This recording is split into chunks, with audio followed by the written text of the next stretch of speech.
It all started on a rainy Tuesday afternoon in Manhattan. Daniel Carter, a 38-year-old tech entrepreneur, was sitting in the corner booth of a quiet cafe. He wasn't the type who flaunted wealth, but he had plenty of it, more than he knew what to do with. That day, though, he was deep in thought, staring out at the gray sky like it was holding answers. He had recently sold his company for millions. And instead of feeling on top of the world, Daniel felt empty. Money didn't fill the silence in his apartment. It didn't buy him real connections. It didn't solve loneliness. That's when he had an idea, a little wild, maybe even reckless. He pulled out 4 black credit cards from his leather wallet. Each had no spending limit. And he decided he would give them away, not to friends, not to family, but to strangers. 4 women, 4 cards. No rules. No questions asked. Just kindness. The first card went to a single mother he met at the grocery store. She was counting pennies at the checkout line, trying to buy milk and bread. Her name was Sarah. Daniel handed her the card and said, "Take it. No limits. Get what you need." The second card went to an elderly widow, Margaret, struggling to pay her electric bill. The third card went to a college student, Emma, who was juggling 2 jobs and still falling behind on tuition. The fourth card, well, that one went to his housemaid, Rosa. She had been cleaning his penthouse for 3 years. Always quiet. Always polite. He didn't know much about her life, except that she never complained. Daniel thought she might use the card to buy herself new clothes, maybe some jewelry, maybe even quit the job altogether. But he had no idea what Rosa would really do. Weeks passed. Daniel heard from the first 3 women. Sarah had paid off debts and enrolled her son in a better school. Margaret finally had heating for the winter. Emma caught up on tuition and even started a small side business selling handmade jewelry online. But Rosa? She never mentioned the card. Not a word. One day, curiosity got the better of him. "Rosa," he asked while she was dusting the shelves, "what did you do with the card I gave you?" She hesitated.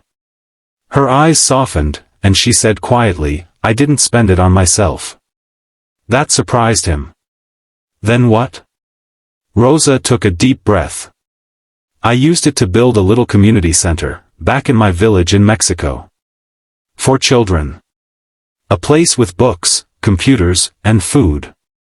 We never had that growing up. Now, they will." Daniel just stared at her, stunned. This woman, who earned barely enough to get by, didn't buy a single thing for herself. Not shoes, not a car, not even a plane ticket to go see the center she built. A month later, Rosa showed him pictures. There it was, a bright yellow building with colorful murals painted by the kids themselves. A small library. A kitchen. A playground made from repurposed wood and tires. Daniel felt something stir in him. That emptiness he carried, it cracked a little. He had given money thinking it might change lives. But Rosa taught him something bigger. Kindness wasn't about giving what you have. It was about giving who you are. Daniel ended up flying Rosa to Mexico to see the center herself. He also donated more funds to expand it, computers, teachers, even scholarships for the older kids.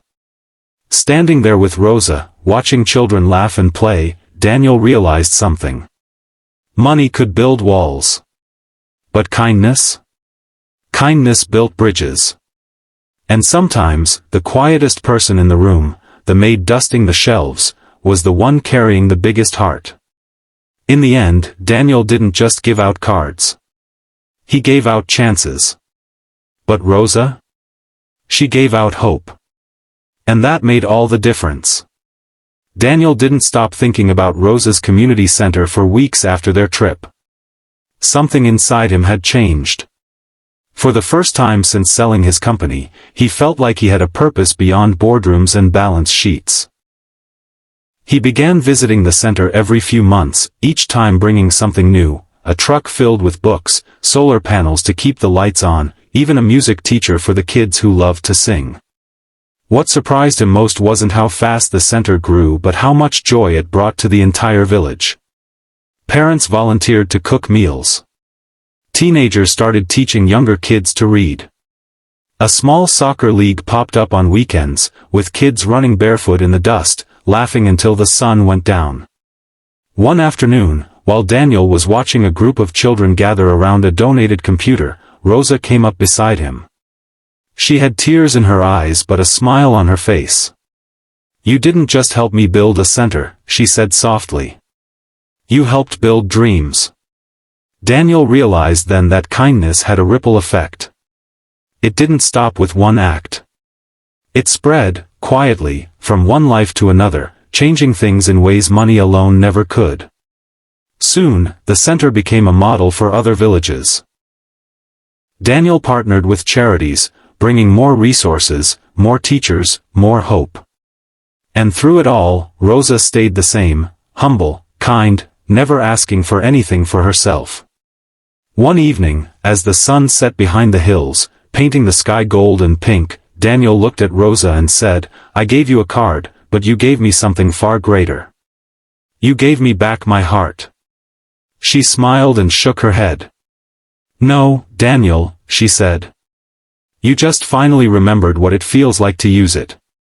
And that night, under the open sky, surrounded by the laughter of children who finally had a place to dream, Daniel knew one thing for sure: real wealth wasn't counted in dollars. It was counted in lives touched, dreams built, and hearts healed.